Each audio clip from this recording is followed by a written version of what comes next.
सर्वांचं स्वागत आहे आपला आवडता यूट्यूब चॅनल दिव्यांग ध्यास आणि विकासवर। मित्र हो, आज मी आलेलो आहे। खरं तर तुम्ही मागचा नजारा पाहिल्यानंतरच तुमच्या लक्षात आलं असेल की मी आज आलेलो आहे नाणे घाटामध्ये। खरं तर नाणे घाट हे एक आपलं ऐतिहासिक वारसा असलेलं जुन्नर शहरातील एक ठिकाण, पण हे झालं सर्वसाधारण व्यक्तीच्या बाबतीत, ज्यांना माहिती आहे, ज्यांना पर्यटनाची ओढ आहे किंवा पर्यटनाची सवय आहे किंवा ज्यांना निसर्गाबद्दल आपुलकी आहे, प्रेम आहे, ते लोक निसर्गामध्ये येत असतात। पण हे झालं सर्वसाधारण व्यक्तीच्या बाबतीत। बौद्धिक अक्षम म्हणजे मतिमंद मुलं आहेत, आपण यांना झाडं दाखवतो, पानं दाखवतो, फुलं दाखवतो, त्यांचे रंग दाखवतो, हे सगळ्यांनाच आवडतं। परंतु त्याचा अनुभव घेण्यासाठी आज इथे आपल्याकडे आलेले आहेत आपल्या नवक्षितिज शाळेचे सर्व विद्यार्थी। खरं तर तुम्ही पाहताय की हा जो निसर्गाचं वातावरण आहे म्हणजे हिरवं रान, आणि त्या हिरव्या रानामध्ये आज आलेले आहेत छान छान पिवळी धमक फुलं। खरं तर आपल्याला खुरासण्याचं फुल माहिती आहे, सूर्यफूल माहिती आहे, परंतु ही सगळी हासरी फुलं ही आलेली आहेत पुण्यावरनं, नवक्षितिज या शाळेमधनं। ही सगळी बौद्धिक अक्षम म्हणजेच दिव्यांग मुलं आहेत आणि ती आलेली आहेत तिथं आनंद घेण्यासाठी। तर हे माझे मित्र आदरणीय संतोषजी मुंडे सर, खरं तर ह्यांनी हे सगळं नियोजन केलेलं आहे। त्यांच्यासोबत त्यांचा स्टाफ आहे, म्हणजे रामेश्वर सर आहेत किंवा प्रथमेश सर आहेत, अनेक म्हणजे खरं तर इथे भरपूर स्टाफ आहे। आणि तुम्ही पाहताय की ही सगळी मुलं जी आलेली आहेत ती चाललेली आहेत नाणे घाटामध्ये। आणि म्हणजे खरं तर आम्ही नेहमीच म्हणजे विशेष शिक्षणामध्ये नेहमीच आम्ही बडी सिस्टीम वापरतो, म्हणजे जी ऍक्टिव्ह मुलं आहेत आणि ती काही कमी ऍक्टिव्ह मुलं आहेत, मी त्यांना पॅसिव्ह मुलं म्हणणार नाही, तर त्या मुलांचं एकमेकाचा हात धरून ही मुलं निसर्गाचा आनंद घेण्यासाठी चाललेली आहे। मी देखील त्यांच्यासोबत आनंद घेणार आहे, मध्ये मध्ये मी दाखवणार आहे कशा गमती जमती होत आहेत त्या, किंवा आमची मुलं काय शिकतायत, काय पाहतायत। चला तर मित्र, ही सगळी मुलं घेऊन आम्ही चाललेलो आहोत नाणे घाटामध्ये। मी नाणे घाटाच्या सुरुवातीला सुरुवात केली चालायला, आणि तुम्ही पाहताय की काही कार्यकर्ते जे आहेत ते छान मुलांचा हात धरून चाललेले आहेत। आणि खूप छान वाटतं की ही दिव्यांग मुलं जरी असेल तरी छान निसर्गाचा आनंद घेत आहेत। म्हणजे मला विशेष वाटलं की म्हणजे मुलं मला सांगतायत की सर जरा जपून चाला म्हणून, आणि त्यामुळं मी देखील जपून चालण्याचा प्रयत्न करतोय। मुलांनो, हे बघा, हे पावसामुळे ना ह्या दगडावर शेवाळ साचलेले आहे, त्यामुळे पाय सटकू शकतो। हा, सगळ्यांनी एकमेकाला व्यवस्थित धरून चालायचंय। मानसी कुठे गेली? चला चला पटकन।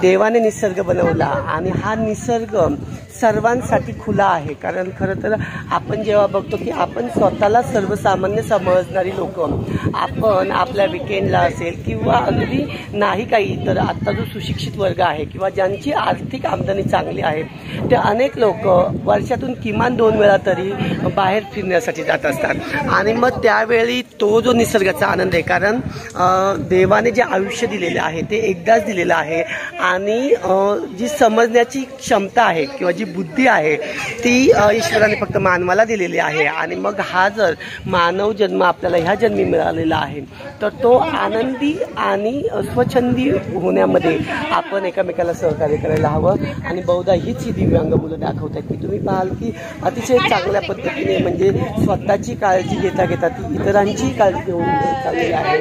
त्यांच्यासोबत असलेला जो स्टाफ आहे तो देखील या मुलांच्या ज्या काही प्रत्येकाची क्षमता बघून त्याला तो आनंद देण्याचा प्रयत्न करतोय। गौतम, कुठे आलाय तू?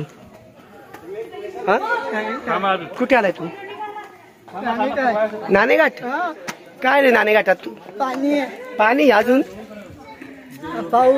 पाऊस अजून खाली बघ, अजून काय काय इकडे काय दिसतंय तुला? इकडे काय दिसतंय? हे इकडे हे काय?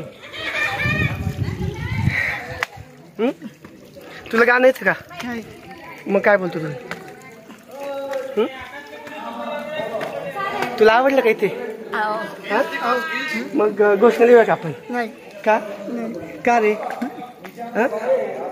बरं चालेल, जाऊया का आपण वरती? सुषमाताई तू कुठे आली ग? नाणेघाटात आली. हा आणि काय केलं नाणेघाटात? नाणेघाटात काय काय पाहिलं तू? नदी पाहिली. अजून नाणेघाट पाहिलं ना? चालायला बरं वाटतं. छान वाटतं ना इथून चालायला, पण सावकाश चालायचं सांभाळून, आहे की नाही? कुठे आलाय? चल चल चल चला चला पुढे, चला पुढे. Very good, brave girl. अरे वा, चला चला चला पटकन. Very good. चला चला. नाही कशाला भीती वाटते? वाव किती छान आहे बघ. हा आली. अरे वा छान. कुठे आली? हा इथे काय हे नाणेघाट. आता आपल्या तिकडे मंदिरात जायची. चला बरं पुढे. आम्हाला थोडा आता. चला चला पटकन. चला पुढे. थांब थांब थांब सगळ्यांना कळव. चला पुढे. आले का? लगा के अजून काय? दम लगा के. मित्र हे पहा, खरं तर उतरताना म्हणजे इथे येण्याचं कारण किंवा इथे मुलांना हीच आपल्याला शिकवण द्यायची आहे, कारण आपण अनुभवातून शिक्षण देत असतो. आणि तुम्ही पाहाल की हे विशेष मुलांना जर आपल्याला विशेष शिक्षण द्यायचं असेल तर आपण नुसतं त्यांना आत ठेवून आपण त्यांना शिक्षण देऊ शकत नाही. तर त्याच्यासाठी तुम्हाला प्रत्यक्ष अनुभव घेण्यासाठी प्रत्यक्ष स्थळावर जावं लागतं. कारण आपण बऱ्याचदा ह्या मुलांना आपला इतिहास शिकवतो, आपले राजांबद्दल किंवा शूर व्यक्तींबद्दल आपण त्यांना माहिती देत असतो, परंतु ती नुसती पुस्तकात वाचून देणं तितकं ज्ञान त्यांना प्राप्त होणार नाही. आणि म्हणून खरं तर हा नवक्षिती संस्थेचा उपक्रम आहे की जिथे मुलांना प्रत्यक्षरित्या ह्या अनुभव दिला जातोय. चला मुलं गेलेली आहेत, मी मात्र मागे राहिलेलो आहे. मला काही कुणी हात देणार नाही, तरी पण पाहूया. दम लगा के हैशा, जोर लगा के हैशा. थँक्यू. आता होतो आजी आजोबा, त्यांचे आजी आजोबा, त्यांचे आजी आजोबा अशी खूप जुने. पूर्वी काय व्हायचं, पाहिलं की आपल्या काय मुंबई आहे ना, आणि आपलं पुणे इकडे. मग पूर्वी काय रस्ते नव्हते, गाड्या नव्हत्या, विमान नव्हतं. तेव्हा काय करायचे लोक? कशावर चालायचे?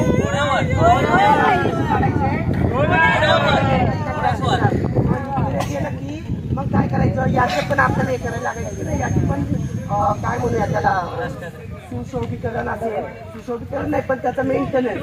तर त्याच्यासाठी आपल्याला इथे ना त्यावेळी टोल द्यायला लागायचा. जसं आपण पैसे दिले त्यावेळी पैसे नव्हते, तेव्हा काय असायचं, नाणं.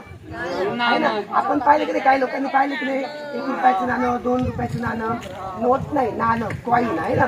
मग हा कॉईन बॉक्स आहे. मग याच्यामध्ये ते नाणं टाकायचं आणि आपण चढलो तो घाट, आणि हे काय नाणे, म्हणून हा नाणेघाट. मग आज आपण कुठे आलोय?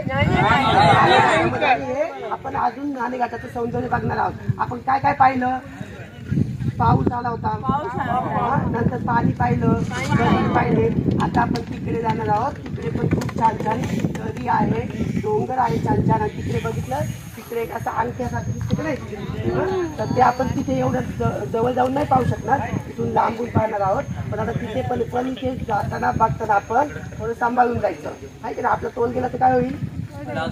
पडेल, लागेल आहे की नाही. मग सगळ्यांनी एकामेकाला सांभाळायचं, स्वतःला सांभाळायचे. आता आपण तिकडे बघायचं. चालेल? चला. छत्रपती शिवाजी महाराज की जय. चला मावळ्यांनो, चलो. हा माझं नाव मनाली सुरेश सरपंच. मी इथे आली आहे नंदनवनमध्ये, तर मला खूप छान वाटले. मला इथं आवडलं, मला छान आवडलं. परत याल ना तुम्ही? मग नक्की यायचं सगळ्यांनी परत. रक्षाबंधनला या ना आमच्या मुलांना राख्या बांधायला. आता त्यांचा जो संस्था आहे ती खूप चांगले काम करते.